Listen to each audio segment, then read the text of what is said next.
Fortnite has been updated. We got Fortnitemares, Hexylvania, here we come, and a massive thanks to everybody. 21 supporters as an epic creator. I am beyond honored. This is 21 more people than I thought would want to support me as an epic creator, so thank you guys very much for that. Hello guys, and welcome to my first look into the new Fortnitemares. We only have Act 1 of Fortnitemares at this moment, which means that we're going to be getting a lot more goodies than what we have right now. But what we do have is, well, we're going to be looking into that in this video. Oh, yes, we are. So we're getting some new heroes when we are logging in. I want to be dedicating a bit more time to that when I get home, because I actually didn't expect to be able to look into any of this Fortnitemares stuff before, like, in 12 hours or something. But I managed to get a glimpse of it, so I wanted to share that with you guys and say hello. First things is that we have a new chat system, and we cannot disable global chat any longer. Well, we can, but it stays down there. So that is, for me, kind of frustrating, because I'm not a fan of the new chat system, but I'm gonna be looking more into that when I get home. Hexen is the first, or like the main quest that you need to do in Fortnitemares, and we have the epic mini boss, danger in the mist, all the grindy kind of stuff that people such as me need to get this reperk. That is like the main thing I need in the game.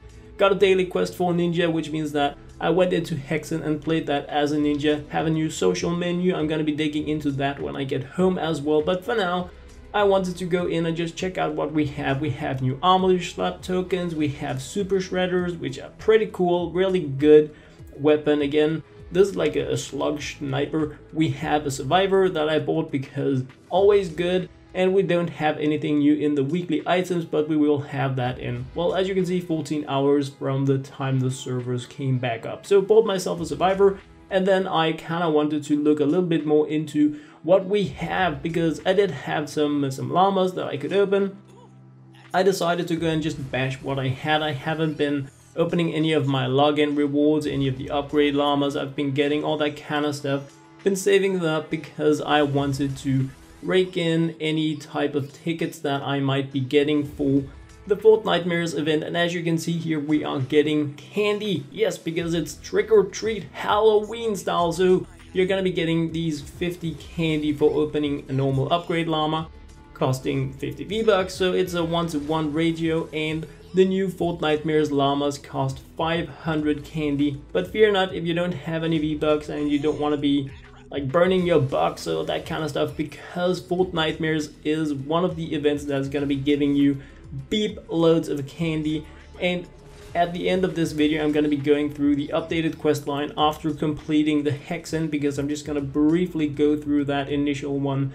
But as you can see, just by burning what I had, I got 200 candy from this, and I also had this legendary troll stash token kind of thing from completing the Beta Storm's crazy questline. And because this is like a higher tier llama, it is also going to be giving a higher amount of candy. I got 500 candy from this one, which also means that a lot of the players out there that have been stashing up their legendary llama tokens are going to be like maxing out on the new items in the game already here on day one. I was actually expecting us not to get these 500 candy, because it gives nothing to grind for existing players. We already have like a copy of the event that we had before with the same heroes, all the same stuff as we had before in the llamas. We got a few new things, and I'm gonna be like briefly going through as well. But like the fact that we can use our existing llama tokens to just rake in all the new content, I feel is a bit of a shame. But on the other hand, if you don't really like the grind, then I guess it's cool if you have these saved up. But my very first Fortnitemares llama being bashed here, I kinda had to do that just to check out if I would get anything crazy cool, fun, and amazing. And as you can see, we are getting these costume attendee survivors in the new llamas. I know a lot of you guys out there don't have your collection completed, so this is gonna be like a great opportunity to complete that collection, to get the survivors that you want, either for your survivor squads or for the new stuff, or rather the launcher that a lot of players still want. So if we look into the collection book, we can see that we now have the new rat rod weapons. Of course, we have all these costume attendees, but we have these new rat rod weapons. there is very little information for me to like get on them at glance, because all I can really go in and see is this stuff here, and then I can view the items, so we can look a little into the stats of the weapons, but without having like more information about how they are themed, what the purpose is of the weapons. I don't like feel it makes a lot of sense to look too deep into the weapon. So I just wanted to go in here for those of you interested, just check out what kind of impact, reload speed, crit the things have, how they're looking, so you can get a glimpse if you are at work or school or whatever and you are curious about what we are getting item wise. And yeah, these are added to the new Fortnitemares llamas, so that's a good thing.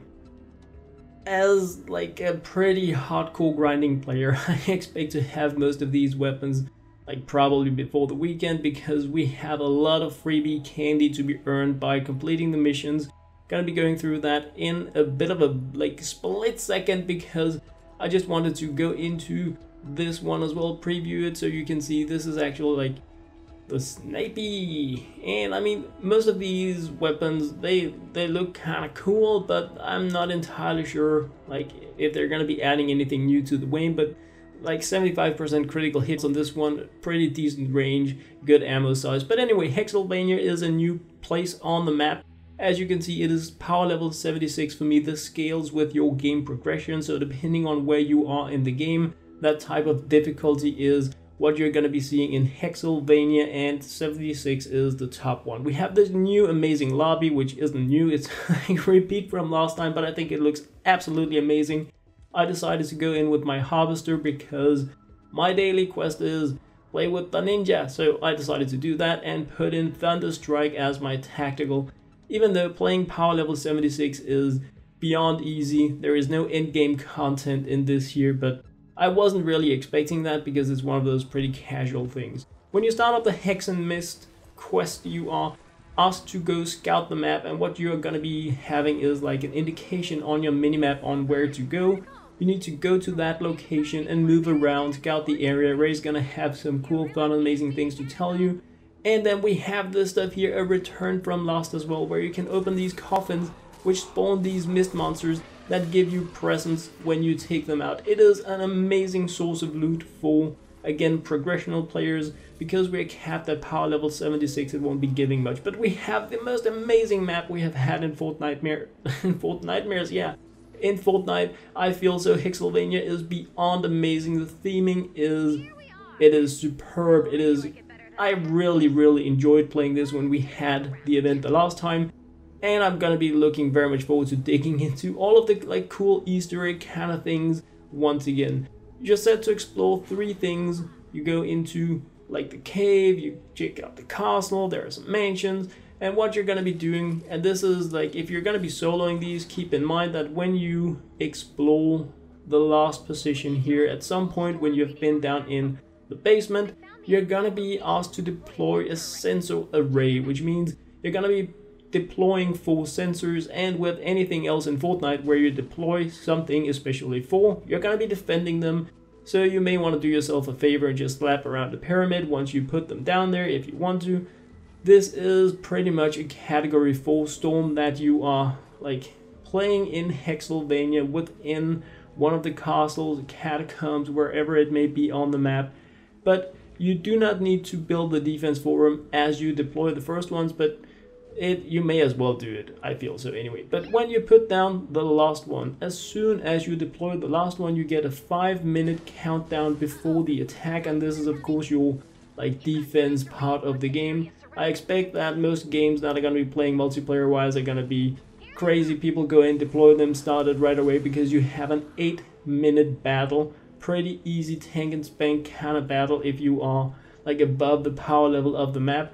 And an important thing to note is that you can lose these different sensors. It is like the data servers, you only need 1 in order to complete the mission. Of course, if you want to be Dr. Amazing, then you want to be keeping them all, but you can complete the mission and get the mission rewards just by having 1 sensor up and running. So don't be like too worried if you're going to be losing a server. I feel so anyway. So completing the Hexen is key 250 candy, but what it really does is that it opens up with this stuff here. Shadow Boxing is going to be the new like real kind of mission. And then we have the grind coming, eliminate pumpkin head husks. That's gonna be giving you candy. Select things from vampire slayers. It's gonna be giving you candy. Get some additional gold. Discover the different castles. Gonna be giving you 750 of this candy as well. Tour the corpse. Once again, go into the catacombs. It's gonna be giving you candy. Mansion hunters. Go into the different mansions. It's gonna be giving you candy. And then you have the repeat missions on top of that, and the quest in Fortnitemares continues beyond this. This is just like what I managed to go in and do before I have to leave and do some everyday kind of normal stuff.